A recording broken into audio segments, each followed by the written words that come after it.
जहाँ तक कि हम बात आदित्य ठाकरे की करते हैं तो आदित्य ठाकरे का नाम स्टार्टिंग से इस केस में आ रहा है। तो मुझे लगता है जिस तरीके से अब ये इमेज लॉन्ड्रिंग या इमेज मैनेजमेंट की बात आ रही है सामने, तो उन्हें लग रहा होगा कि अब बहुत ज़्यादा शायद नुकसान हो गया है उनका, तो उसकी शायद ये भरपाई या फिर उसको सही करने की कोशिश कर रहे हैं। जो आरोप के सिंह जी, सुशांत सिंह के पिताजी हैं, उन्होंने लगाए हैं, अगर उनमें से कोई भी आरोप सिद्ध हो जाता है तो जितने भी आरोपी हैं एफआईआर में, चाहे वो रिया चक्रवर्ती हों या और भी लोग जो उनमें शामिल थे, वो कभी भी गिरफ्तार हो सकते हैं।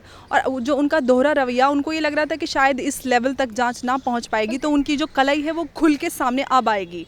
उनको ये लग रहा था कि सिर्फ वो बोलकर और पब्लिक सेंटिमेंट्स और अपनी एक इमेज जो करेक्ट करने की कोशिश की जा रही थी उनकी तरफ से, वो अब सामने आएगी। अगर वो इतने सही हैं तो जांच में सहयोग करें। सीबीआई को भटकाने की कोशिश कर रहे हैं, जांच में सहयोग नहीं कर रहे हैं, तो इनकी जो दोहरी चरित्र है या कहीं ना कहीं जो उनके अंदर कपट है वो सामने आ रहा है। नमस्कार, स्वागत है आपका हमारे चैनल प्यारा हिंदुस्तान पे। और आज हमारे साथ हैं अंबर जैदी मैम, और मैम से बात करेंगे सुशांत सिंह राजपूत के केस को लेकर। बात करें आदित्य ठाकरे की, कि आदित्य ठाकरे जिस तरीके से अब फंसते हुए नजर आ रहे हैं, दुनिया के लोग ये कह रहे हैं कि इसमें कहीं ना कहीं आदित्य ठाकरे का नाम शामिल है, तो उसको लेकर अब आदित्य ठाकरे पीआर स्टंट करने की सोच रहे हैं, जिसके लिए वो कल अब सीबीआई के सामने जा रहे हैं और ये कहेंगे कि सुशांत सिंह राजपूत को न्याय मिलना चाहिए। तो इसी पर बात करेंगे मैम से। मैम, जिस तरीके से अब आदित्य ठाकरे का नाम तो सामने आ ही रहा है और जनता ये कह रही है कि इसमें कहीं ना कहीं आदित्य ठाकरे शामिल हैं, तो ये जिस तरीके से पीआर स्टंट करने की कोशिश जो की जा रही है आदित्य ठाकरे की तरफ से, वो सीबीआई के सामने जाएंगे और सुशांत सिंह राजपूत के लिए न्याय की मांग करेंगे। देखिए, अगर उन्हें सुशांत सिंह के लिए न्याय की इतनी ही चिंता होती तो मुंबई पुलिस ने जो सुशांत के केस में जो लीपापोती की गई है, बहुत सारे सबूतों को अनदेखा किया गया है, जो चीज़ें उन्हें स्टार्टिंग में अनदेखा ना करके उनको ध्यान देना चाहिए था। जैसे कि आप फॉर एग्जांपल सुशांत के घर को बहुत दिन तक खोल के रखा गया, वहाँ पे जो अहम सबूत थे उनको उन पर ध्यान नहीं दिया गया, उनको इकट्ठा नहीं किया गया। या फिर हम जो अभी सीबीआई ने मुंबई पुलिस से सुशांत के पोस्टमार्टम रिपोर्ट मांगी है, उसमें टाइम ऑफ डेथ मेंशन नहीं है। तो बहुत सारी लापरवाहियां मुंबई पुलिस की तरफ से नज़र आई हैं। और जिस तरीके से मुंबई पुलिस बहुत सारे लोगों से सिर्फ बातचीत कर रही थी, उनसे सिर्फ ऐसे एक लीपापोती और खाना पूर्ति नज़र आ रही थी, और लोगों को शायद मुंबई में जो लोग रहते हैं या फिल्म इंडस्ट्री के या इस केस से जुड़े हुए लोग जो भी थे, उनको ये लग रहा था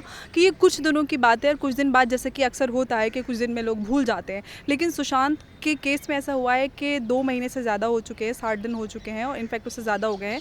लेकिन लगातार जो सोशल मीडिया पे पब्लिक ने प्रेशर बनाया हुआ है गवर्नमेंट पे, उसी के चलते आज सुप्रीम कोर्ट ने सीबीआई को जांच करने का आदेश दिया है। यहाँ तक कि मुंबई गवर्नमेंट को भी ये आदेश दिया है कि आप जांच में सहयोग करें और जितने भी सबूत आपके पास है वो सीबीआई को हैंडओवर कर दें।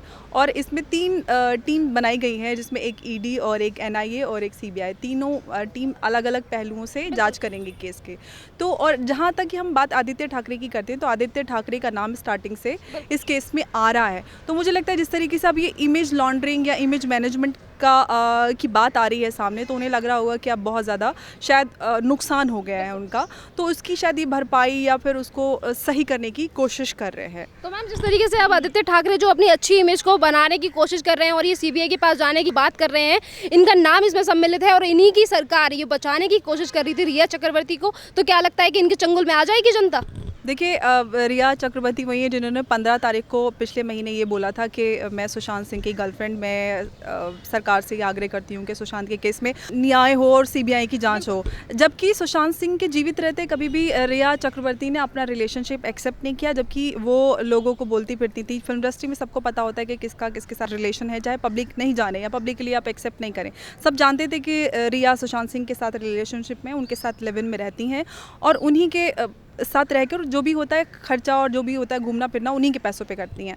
और लोगों को ये भी बोलती फिरती थी कि Sushant is not marriage material, मैं उनसे शादी नहीं करूँगी, ठीक है बॉयफ्रेंड है। तो उनको लग रहा था जो जितने समय वो उनके साथ रही, जो उनका काम हुआ था वो हो गया था, अब वो सुशांत से छुटकारा पाने की कोशिश कर रही थी।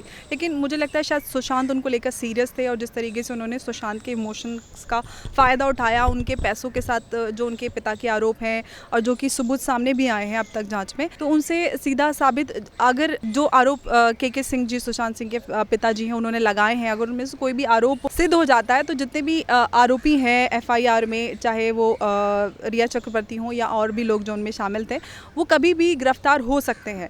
और जो उनका दोहरा रवैया, उनको ये लग रहा था कि शायद इस लेवल तक जांच ना पहुंच पाएगी, तो उनकी जो कलई है वो खुल के सामने अब आएगी।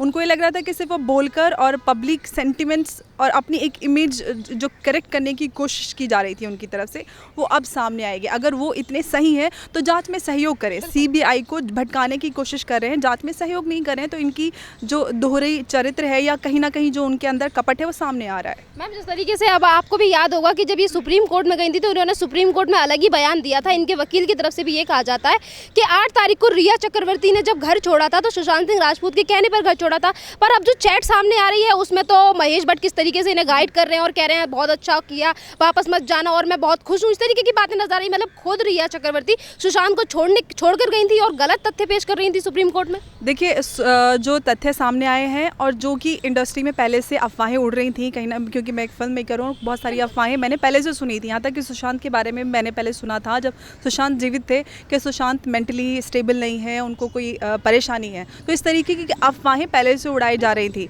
सुशांत के बारे में।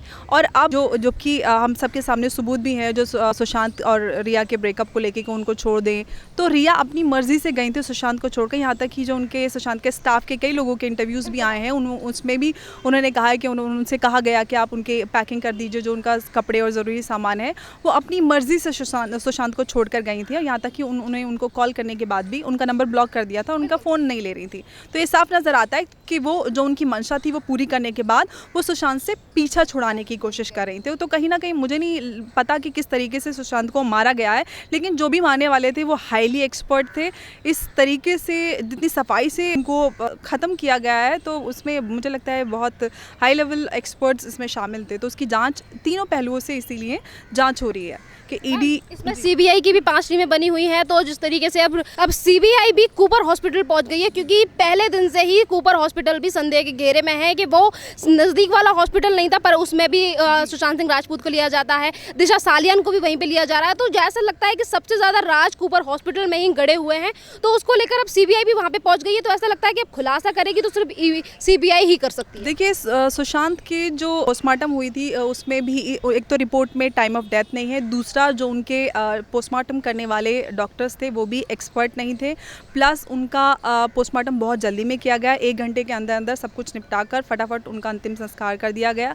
ये भी नहीं पता कि अंतिम संस्कार पोस्टमार्टम हुआ भी है नहीं हुआ है। मैंने ये बात पहले भी कही थी कि इतनी जल्दी में सारा कुछ हुआ है तो किसी को कुछ नहीं पता कि क्या हुआ है। तो ये सारी चीज़ें, ये सिर्फ दिशा और सुशांत के केस की बात नहीं है, पास्ट में भी बहुत सारे ऐसे केसेस रहे हैं जिसमें कूपर हॉस्पिटल का नाम सामने आया है और उन केसेस को दबा दिया गया। यहाँ तक कि जिया खान और दिव्या भारती की बात करें तो उनको उसी हॉस्पिटल ले जाया गया था और उनको सीधे सुसाइड डिक्लेयर कर दिया जाता है। तो उस पर जांच सबसे पहले वहीं से शुरू होगी कि अगर उनकी सुसाइड भी होती है तो सीबीआई की टीम उनके पास बहुत सारे ऐसे मेथड्स होते हैं, बहुत सारे एक्सपर्ट होते हैं जो उसको करके प्रूव कर सकते हैं कि हाँ सुसाइड हो सकता है।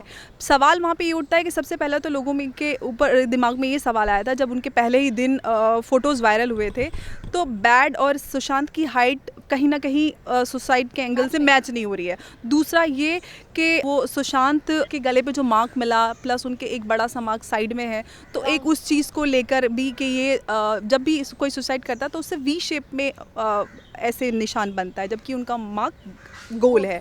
तो उससे साफ नज़र आता है, यहाँ तक कि उनके चेहरे पे भी बहुत सारे ब्रूजेस हैं, बहुत सारे कट हैं, जिससे लगता है कि उनके साथ कोई ना कोई मारपीट या उनको मारने की कोशिश की गई है। तो जो सबूत थे उन पर जांच ना करके उनको भटकाने की कोशिश की है, तो इसीलिए लोगों का विश्वास भी मुंबई पुलिस पर नहीं रहा। यहाँ तक कि बहुत सारे लोगों ने, जो फिल्म इंडस्ट्री के लोग हैं, उन्होंने ये बोला है कि मुंबई पुलिस पे शक करना गलत बात है, सीबीआई पे भी हमें भरोसा है लेकिन मुंबई पुलिस पे आप शक नहीं कर सकते। शक जनता को इसलिए हुआ क्योंकि उन्होंने अहम जो सबूत हो सकते थे या अहम पहलुओं पर जांच ना करके उसको अनदेखा किया। तो इसीलिए लोगों ने इतने बड़े स्तर पर सुशांत के लिए आवाज़ उठाई है। लोगों को अगर उन्हें लगता है कि कुछ ऐसा नहीं हुआ है तो हो जाने दीजिए, सीबीआई जांच, सब कुछ साबित हो जाएगा। सवाल तो ये भी उठता है ना कि ये जो बॉलीवुड वाले आज आके ये कहते हैं कि मुंबई पुलिस के ऊपर भरोसा करना चाहिए, यही बॉलीवुड वाले हैं जो इन्होंने 2 मिनट में कह दिया कि सुशांत सिंह राजपूत ने सुसाइड की है, डिप्रेशन था, डिप्रेशन की वजह से आत्महत्या की और आज सीबीआई के लिए केस चला गया। तो बड़े सामने आते हैं, कहते हैं कि सच्चाई सामने आ जाए। ये दो चेहरे तो इनके खुद के सामने निकल कर आते हैं। जिस दिन सुशांत सिंह के मरने की खबर आई थी और उसके बाद जहाँ पर उनके घर के बाद जब मीडिया इकट्ठी हुई थी, सबसे पहले पुलिस ऑफिशियल्स ने ये कहना शुरू किया था कि ये सुसाइड केस है। बिना किसी जांच के पुलिस ऑफिसर ये बिल्कुल नहीं कह सकता, यहाँ तक कि कोई भी नहीं कह सकता। आम जनता को तो कुछ इतनी ज़्यादा नॉलेज नहीं होती थी, वो कुछ भी बोल सकते हैं या कोई भी धारणा बना सकते हैं, लेकिन एक पुलिस ऑफिशियल एक केस के बारे में ऑफिशियली या किसी से ऐसा नहीं बोल सकता कि ये सुसाइड केस है अनटिल इट्स प्रूवन। तो पुलिस की तरफ से इस तरीके के बयान आना, उनका पूरे केस को जिस तरीके से उन्होंने हैंडल किया है, तो कहीं ना कहीं लोगों का उन पर शक बढ़ता गया। और इतने दिन हो गए, उसके बावजूद भी ना तो मुंबई पुलिस ने एफआईआर दर्ज की और ना ही जिस तरीके से जांच होनी चाहिए थी उस तरीके से जांच हुई। तो इसीलिए उन पर शक गहरा हुआ है। प्लस उसके साथ साथ पूरी इंडस्ट्री में सबने खामोशी इख्तियार की हुई थी। किसी ने नहीं बोला था कि सुशांत को इंसाफ मिलना चाहिए, या अगर उन्होंने सुसाइड भी की है तो उन्होंने सुसाइड क्यों की है।